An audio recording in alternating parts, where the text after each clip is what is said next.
J'étais tellement investie dans le bien-être de mes équipes que je me suis rendu compte que certes j'adorais mon métier, mais j'adorais encore plus les gens avec qui je travaillais. Que oh là, elle fait du reiki, de la sophrologie, du home blablabla, qu'est-ce que c'est que ce truc? T'as vu, je sais pas moi, des fantômes, Oui, extraterrestres. non. Pour moi, il n'y a pas de monétisation de la souffrance. Tu as réussi à accepter que discriminer était une bonne chose. Mes compétences, elles sont vraiment sur l'optimisation du quotidien des personnes. Que l'idée a vraiment été de me reconvertir dans ce qui fait que je suis moi. Et j'ai aucun regret jusqu'à aujourd'hui.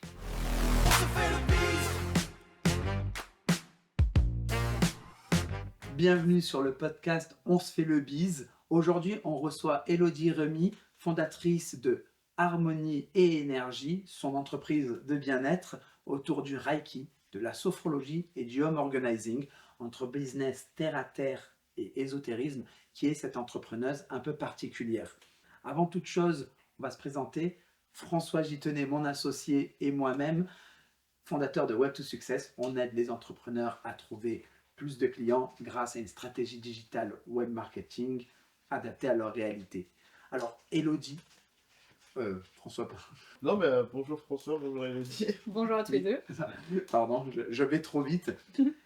Alors, Élodie, pour un petit peu nous aiguiller là-dessus, qu'est-ce que c'est que le Reiki, la sophrologie, le home organizing? Moi, je suis un peu perdu avec tout ça. Oui, alors pour faire très court mais clair, le Reiki, c'est travailler sur les énergies d'une personne pour qu'elle se sente mieux. Donc on sort le négatif et on remplit de positif. Et la sophrologie, c'est vraiment une méthode qui permet de s'apaiser au quotidien, de relâcher les tensions, potentiellement de mieux dormir si on en a envie. Donc là, on est plus sur le mental. Et le home organizing, c'est le fait de ranger son intérieur, de se libérer du surplus et donc d'avoir une vie plus apaisée. Donc j'accompagne les personnes à la fois sur le corporel, le mental et le physique à la maison pour se sentir bien, aligné et reposé. On va être ravis de pouvoir discuter de tout ça, on va approfondir tout ça et on va commencer avec un vrai ou faux. T'es prête? C'est parti. Le Reiki peut remplacer un médecin ou un psy. Non. Dans le bien-être, il y a plus de charlatans que de vrais pros. Ça va être difficile de répondre oui ou non. Je peux développer un petit peu. Vrai ou faux du coup? Faux. Développe, développe. Faux, je dirais qu'il faut surtout faire attention aux avis Google et pourquoi pas faire confiance aux bouche à oreille pour justement se tourner vers des personnes qui sont le plus compétentes possible. La sophrologie, c'est juste de la méditation déguisée, non? Non, parce que la sophrologie, ce n'est pas de la méditation. On peut ressentir des effets physiques pendant une séance, chaleur, picotement, etc. Oui. Vrai, du coup. Vrai. Vrai. Est-ce qu'on peut avoir des résultats concrets en sophrologie avec 5 minutes par jour? Vrai. Le mental, ça se rééduque comme un muscle? Vrai. Ranger son intérieur, c'est souvent ranger sa tête. Totalement vrai. Être entrepreneur, c'est travailler plus pour l'État que pour son entreprise. Faux, mais on travaille énormément pour l'État. En tout cas, dans ma structure en micro-entreprise, effectivement, je travaille beaucoup pour l'État, mais je dirais quand même faux. Macron tue l'entrepreneuriat en France. Je dirais faux, pas Macron, mais beaucoup de choses tuent petit à petit l'entrepreneuriat. Alors là, je sais que celle-ci, elle n'a pas été très claire. La micro-entreprise et l'ubérisation de la société, ce que j'entends par là, c'est qu'on pousse les gens à ouvrir une micro-entreprise pour se lancer. Et il y a beaucoup de métiers qui se retrouvent à être donc des métiers de prestataires, alors qu'avant, c'était des métiers qui étaient vraiment dans des entreprises. L'exemple simple, le livreur. Avant, il était embauché par le pizzaïolo du coin et il était avec son scooter, il avait son salaire. Aujourd'hui, c'est un livreur Uber. Et de la même manière qu'un monteur vidéo, par exemple, on fait coucou à Valentin qui a bien voulu enregistrer pour nous aujourd'hui. Donc voilà, on va mettre son lien dans la description de la vidéo si jamais vous voulez contacter un monteur vidéo dans la région dans l'Alsace, hein, où tu vas partout en France, même dans le sud. Voilà. On pourrait faire appel à ce monteur vidéo alors qu'avant il aurait peut-être été embauché dans une entreprise et maintenant on va faire appel à lui en freelance. Et donc est-ce que finalement c'est pas une précarisation de certains métiers. Donc, je reprends la question, Mmh. la micro-entreprise et l'ubérisation de la société. Je dirais qu'à partir du moment où, on a une sorte un peu de salariat déguisé, effectivement, c'est absolument pas avantageux pour les auto-entrepreneurs de travailler dans ces conditions. Hem, mais j'aurais pas davantage, d'arguments à ce sujet. Dans les métiers du bien-être et de la médecine douce, on peut être très éthique et très marketing. Vrai, Le bouche à oreille suffit pour faire tourner un business. faux, j'aimerais beaucoup, mais faux. Pour les métiers du bien-être, il faut forcément TikTok. Faux, archi faux. Pour les métiers du bien-être, il faut forcément Instagram. Faux, mais j'adore. Ça dépend des personnes. Avoir une niche, ça limite la croissance. Faux. À partir du moment où on sait comment s'adresser à sa clientèle et qu'on arrive justement à montrer quels sont les bienfaits et ce que ça peut leur apporter, la croissance, elle est limitée. Les prix bas attirent de meilleurs clients. Faux. Une praticienne doit refuser certaines demandes, même si ça paye. Vrai. Ne jamais se forcer, même s'il y a un gros contrat à la clé, on est quand même nos propres patrons et ce serait dommage de se forcer à faire quelque chose qui n'est pas aligné à nos valeurs. Mélanger plusieurs pratiques, Reiki plus sophrologie plus home organizing, ça brouille le message. Présenter de cette manière vraie, mais si on tourne ces compétences vers un objectif précis qui permet aux personnes de se reconnaître et de voir la valeur ajoutée, dans ce cas, faux. J'interromps rapidement ton écoute pour te parler de notre agent IA Post to Success. C'est un agent IA qu'on a configuré en pensant à toi. Tu es très occupé avec tes clients, peut-être très occupé à en trouver et tu n'as pas le temps de gérer tes réseaux sociaux, mais tu sais que si tu pouvais être plus présent sur les réseaux sociaux, ça te rapporterait plus de clients. C'est la solution idéale. C'est un agent IA qui respecte ton ton, qui connaît ta cible et qui connaît parfaitement ton identité visuelle. Il te suffit de lui demander de générer un article, un carrousel ou un visuel. Il le génère. Tu le valides ou pas. Et si tu le valides, il poste automatiquement sur ton blog, sur Instagram, LinkedIn et Facebook en simultané. Tu retrouveras toutes les informations en description et je te laisse continuer ton écoute. Donc maintenant, c'est le moment de la section Histoire de bise. On va un petit peu discuter avec toi de ton entreprise et surtout de ton histoire. Donc, je sais que tu as fait une reconversion. Toi, tu étais chef dans une entreprise, enfin chef d'équipe dans une entreprise à une position très terre-à-terre et rationnelle. Comment tu te retrouves à faire du Reiki en fait? Oh que oui. Je suis passée de l'analyse des KPI à donc des indicateurs de performance, à l'analyse des ressentis humains, corporels, parfois immatériels, donc le changement est radical. Et j'étais tellement investie dans le bien-être de mes équipes que je me suis rendu compte que certes j'adorais mon métier, mais j'adorais encore plus les gens avec qui je travaillais. Et dans mon métier, je n'avais pas la possibilité de passer mon temps à faire en sorte que les gens, tout le temps, se sentent très bien. Donc j'ai décidé de faire passer en avant mes valeurs, mes vraies compétences humaines et mes soft skills, donc ce qui fait vraiment partie de moi, pour les mettre au bien-être de mes clients. Donc je dirais que l'idée a vraiment été de me reconvertir dans ce qui fait que je suis moi. Et j'ai aucun regret jusqu'à aujourd'hui. Et j'en profite puisque François, toi, tu as aussi une position un petit peu similaire. Est-ce que de ton côté, c'était un genre de décision similaire ou ça n'a rien à voir? Toi, c'était plutôt parce que tu avais envie d'être à ton compte et puis rien à voir avec ce côté chef d'équipe parce que vous aviez une position très très proche finalement. Oui, alors moi, clairement, justement, j'étais aussi en CDI, justement, donc, justement, je manageais déjà des équipes et je manageais déjà des projets, ce que je fais à l'heure actuelle pour Web 2 Success. Après, en réalité, c'est vrai que contrairement à avant, je suis plus au contact des clients, puisque justement, je peux justement aller de la prospection jusqu'à la livraison du client final. Donc, ouais, le contact humain est aussi quelque chose voilà, qui m'a le plus, voilà, motivé en tout cas dans l'entrepreneuriat. En tout cas, c'est ce que j'ai remarqué avec la plupart des clients. Souvent, il y a ce côté où on est super bien accompagné par François. Donc, ça, c'est vraiment mon coup. Tu me dis si je me trompe, mais après, tu es sur le podcast, alors peut-être que tu vas dire oui pour faire plaisir. mais, mais en tout cas, c'est vraiment quelque chose qui ressort en général la plupart des gens quand on leur demande un retour. Continuons. Justement, tout à l'heure, on posait Mm. dans les questions vraies ou faux, est-ce que ça brouille pas un peu le message entre la sophrologie, le reiki, le home organizing? Et je vois que ton offre a évolué depuis des simples séances de reiki à maintenant une offre de home organizing et de sophrologie. Mm. Pourquoi ce choix? Qu'est-ce qui t'a amené jusque-là? Raconte-nous tout ça.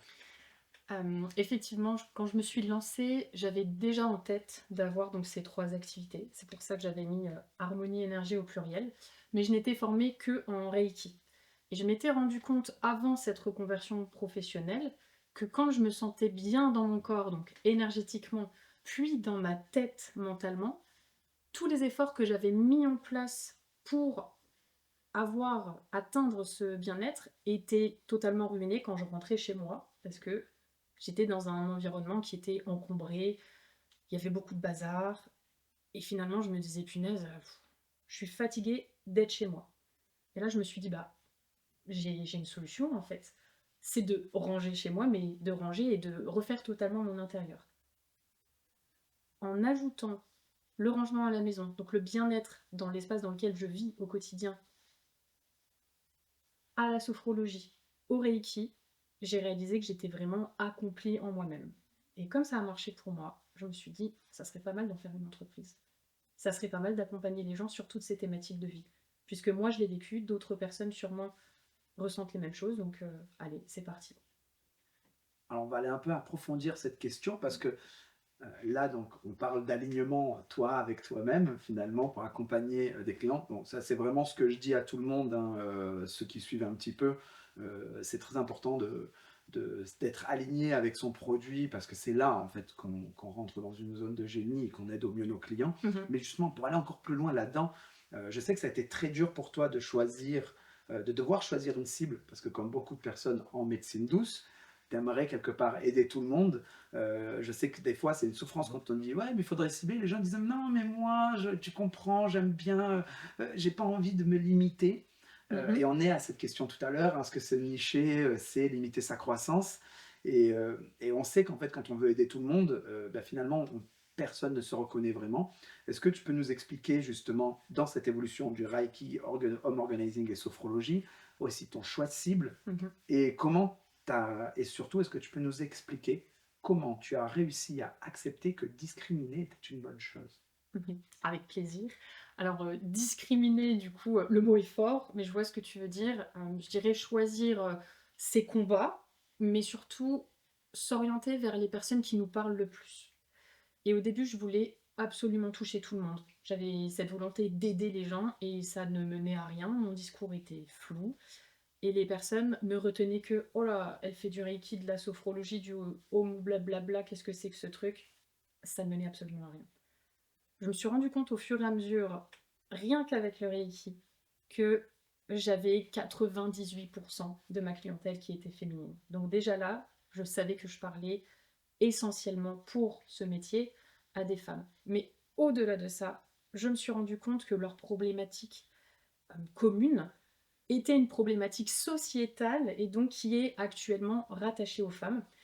Et en creusant un petit peu plus, je me suis rendu compte que je m'orientais vers les femmes qui portent tout sur leurs épaules, la charge du foyer, la charge des enfants, de l'organisation à la maison, de la gestion administrative, de la gestion des émotions de tout le monde, bref, énormément de choses sur elles.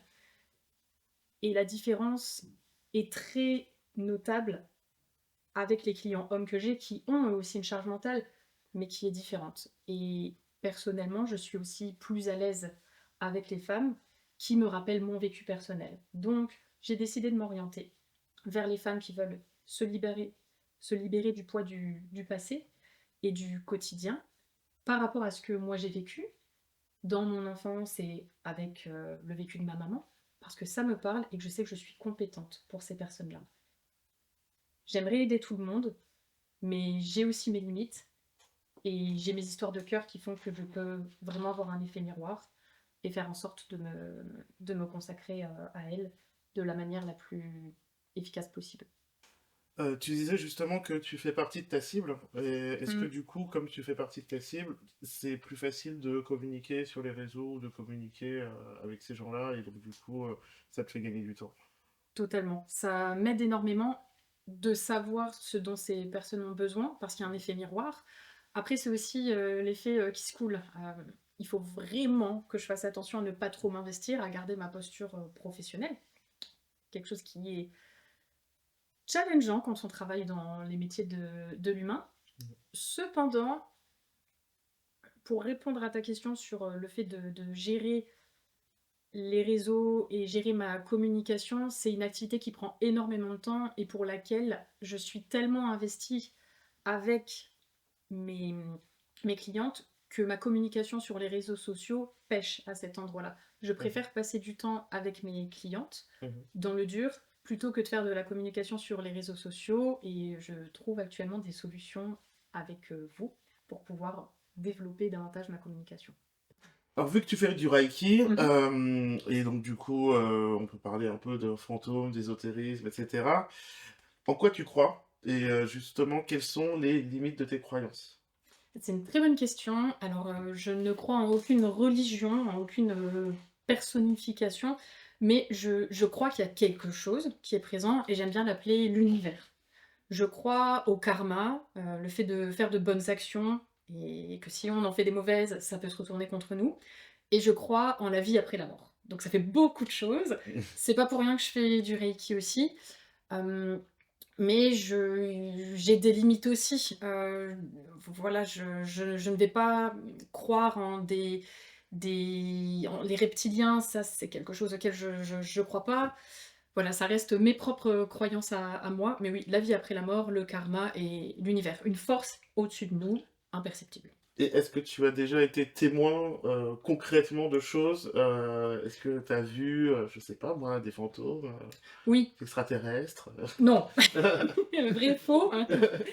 Non, oui, je crois en beaucoup, beaucoup de choses. Je crois en la vie après la mort parce que bah, personnellement, j'ai ces capacités et c'est présent dans ma famille de voir les personnes qui ne font plus partie de nos vies. Donc j'y crois et je sais que ça existe, mais attention, dans ma réalité. Comme dans le sixième sens, le film? Alors je vais peut-être vous décevoir, mais j'ai complètement oublié ce film, je l'ai vu quand j'étais petite, il faut que je le revoie. J'ai une mémoire de poisson rouge, mais c'est vraisemblablement similaire, j'imagine. Oui, C'est je un crois à tout enfant qui ça. voit des personnes mortes et du coup, Alors oui, du coup, oui. voilà. Écoute, je vais vous teaser un petit peu, on va pas s'allonger là-dessus, c'est pas du tout le bon mot, mais je sais qu'on a vécu, parce qu'en fait on travaillait ensemble avant, Mm, et on a été dans le cadre du travail dans un hôtel extrêmement bizarre. Moi je ne crois pas spécifiquement aux fantômes, mm. jusqu'à ce jour-là précis. Et toi, tu nous racontes que tu as vu une silhouette et tout. Bon, moi, toujours très ouvert à me dire pourquoi pas, mais j'y crois pas trop. Mm, Et quand on a parlé, tu es arrivé à l'accueil à dire je suis pas seul, mm. la dame de l'accueil a répondu une phrase du genre ah oui, lui ou elle, je me souviens, ah oui, lui Mm. ou elle, mais ne vous inquiétez pas, il est pas méchant. Et Effectivement. ça, même les plus terre à terre, les plus, j'ai plus le mot, Cartésien. cartésiens exactement, en sont restés bouche bée. Et ça, moi, ça m'a marqué. D'ailleurs, si vous voulez qu'on vous fasse un petit podcast sur nos anecdotes, parce qu'on en a une petite Ouais. flopée, on peut faire ça. Mm, Donc voilà, c'est un petit peu le... Mais pour revenir sur la limite des croyances, parce qu'il y a oui. aussi, finalement, et ça va un petit peu enchaîner avec la prochaine question que tu vas nous poser, ça peut être la possibilité justement à des personnes malveillantes d'aller plus loin que ce qui existe et d'entraîner Mm, des gens dans des croyances un peu fausses. Et parfois, on peut rentrer même dans du dogmatisme. mm. Et, euh, et justement, il peut y avoir cette situation avec des gens qui vont en profiter. Totalement. Fort heureusement, j'en fais pas partie. Et donc, Qu'est-ce que tu réponds justement aux détracteurs qui disent que les énergéticiens monétisent la détresse? Donc je pars du principe qu'un énergéticien qui fait son travail avec de bonnes intentions va répondre forcément à un mal-être de quelqu'un. Parce que quand on va voir un ou une énergéticienne, c'est qu'il y a quelque chose qui ne va pas au fond de nous. L'idée, c'est de rester humble, de ne pas abuser de la faiblesse des gens qui parfois sont dans de telles situations qu'on pourrait leur raconter n'importe quoi, ils nous croiraient, on pourrait leur vendre n'importe quoi, ils nous croiraient. Je pense ici que c'est du devoir du praticien, de l'énergéticien et de tous ces types de métiers d'avoir une vraie déontologie et de ne pas se laisser... euh, euh, donc c'est le devoir du praticien de ne pas se laisser attirer par l'appât de l'argent parce que ça peut exister. Je dirais que la détresse, elle existe, elle est présente. On a de plus en plus de personnes qui se sentent mal dans leur peau, qui vivent des situations compliquées. Tant que le praticien lui-même travaille avec le cœur, travaille dans l'objectif des clients, et attention, pas des patients, des clients, et que tout est fait dans les règles, pour moi, il n'y a pas de monétisation de la souffrance, de monétisation de la douleur. Il y a une réponse qui est apportée à un besoin. Parfois, les médicaments ne sont pas suffisants. Donc, notre métier, c'est d'être présent en accompagnement, et j'insiste énormément là-dessus. On accompagne des personnes qui peuvent avoir des traitements, qui ne doivent surtout pas les arrêter. Mais si le fait d'être écouté, d'être soutenu, d'être considéré comme une personne et non plus juste comme un patient, peut aider ces personnes à se retrouver, à se réapproprier leur propre identité et à être reconnus comme des êtres vivants et sentients, dans ce cas, pourquoi ne pas proposer ces services-là? Justement, quand... Et alors, juste les personnes, justement, qui ont des très grosses maladies, comme par exemple le cancer, Mhm. est-ce que ça, ça ne donne pas des faux espoirs à ces gens-là qui vraiment sont dans une grande détresse et Mm. sur lequel voilà, tu peux agir, mais peut-être pas dans le sens où ils voudraient. Mm. Exactement, et c'est là que le professionnalisme et la position euh, du praticien est extrêmement importante. On ne peut pas promettre une guérison. On ne peut pas promettre que la maladie va partir et on ne remplace pas les médecins. Donc l'idée, c'est vraiment d'être là en soutien, d'être là en support. Et si un jour, une personne qui travaille avec le monde énergétique vous dit qu'elle va vous soigner d'une maladie qui est incurable ou même d'une maladie tout court, attention. Moi, je vous conseille vraiment de reculer. Voilà, prendre du recul, même si c'est pas facile à l'instant T parce on vit une certaine souffrance, mais de ne pas croire aux promesses miracles que la médecine aujourd'hui ne peut pas guérir. Mhm. On est là en support, on est là en complément, Mm. on n'est pas là pour guérir. On peut apaiser le mental, parfois on peut apaiser certaines douleurs, mais attention, apaiser, pas guérir. Et c'est là que c'est extrêmement important, et à chaque début de séance avec mes clients, je leur explique, vous avez telle pathologie, je vous accompagne, mais vous continuez votre traitement, vous continuez d'avancer, et on travaille ensemble. Je ne règle pas le problème, vous ne repartirez pas d'ici en pleine santé, mais sûrement avec les épaules un peu plus légères. Et c'est important du coup d'avoir un discours très clair envers ces personnes-là. Oui. Et du coup, peut-être que voilà, pour les personnes qui nous écoutent Mm. et voilà pour les personnes qui ont des grosses maladies et qui voudraient s'orienter vers des médecines douces, justement ne pas, enfin, qui fassent attention à toujours écouter des personnes qui ont des messages clairs Mm. et des messages pas des promesses farfelues entre guillemets. Exactement. Et c'est là que ça peut être très compliqué quand on est en souffrance et que quelqu'un peut nous promettre de guérir via un accompagnement personnalisé. Bah, quand on a tout tenté ou qu'on est en phase de chimio, par exemple, bah oui, on a envie d'y croire, on y va. le plus important, c'est vraiment de continuer à suivre son traitement et si on a envie de se donner davantage de chances, que ça nous procure de l'espoir et qu'on se dit: «Allez, là, je me donne toutes les chances d'avancer et de guérir de ça qui est en train de me détruire de l'intérieur», alors oui, OK. Mais ne focalisez pas tous vos espoirs juste là-dedans. Croyez en vous aussi. Votre propre motivation peut vous aider à avancer et ne donnez pas votre vie dans les mains d'une personne qui, sous prétexte qu'elle a des capacités énergétiques, un don, des compétences, peut vous soigner. Non, jamais. Et j'aimerais compléter ce que tu viens de dire, dans la méfiance envers ces personnes-là. euh, il y a aussi l'effet Barnum. Vous savez, c'est ce qui est très utilisé dans les horoscopes, hein. Mhm. C'est vous êtes introverti, mais vous aimez bien être avec les gens de temps en temps. Ben ouais, ben 100% de la population, c'est reconnu, bravo. Vous aimez être seul, à avoir votre solitude, mais vous aimez aussi être avec les gens. Bon voilà, tous les gens qui utilisent ce genre de rhétorique Mm, sont à fuir. Ça, c'est vraiment quelque chose qui doit être très clair. mm. Et souvent, c'est ce type de charlatans qui vont monétiser la détresse avec des maladies graves Oui, utilise aussi ce genre de choses pour que vous vous reconnaissiez, vous dites, ah, quelqu'un qui me comprend. totalement. Au final, c'est des gens qui n'ont pas de vraie cible, puisqu'ils veulent toucher tout le monde. Oui, Donc, ce qui est très différent d'Elodie. ce sont les gourous, au vrai sens du terme. Alors, j'avais une petite question au sujet du home organizing. Oui. Est-ce que le home organizing, c'est pas genre du ménage premium en fait? Alors non. Bâtard. Effectivement, quand on entend home organizing, déjà c'est un peu flou, on se dit qu'est-ce que c'est. Après, on comprend que c'est pour ranger, donc on se dit ah, ranger c'est du ménage. Pas du tout. Moi, quand j'accompagne les personnes, je les accompagne vraiment à optimiser leur lieu de vie. Donc forcément, on va trier des choses, on va bouger des meubles, il va y avoir une petite partie de ménage. Mais par contre, mon intervention ne se résume pas qu'à ça, et surtout, j'accompagne, pourquoi pas à faire 2-3 poussières, mais je ne nettoie pas moi, c'est la personne, Mm. la famille qui va le faire. Moi, mes compétences, elles sont vraiment sur l'optimisation du quotidien des personnes. Évacuer, désencombrer ce qui va vraiment les alourdir physiquement et mentalement au quotidien, et réoptimiser le tout pour que la vie soit plus simple, plus efficace et plus belle au quotidien. Donc le ménage, je leur laisse volontiers. Ok. On arrive à la fin du podcast. Il nous Déjà. reste donc 2 questions.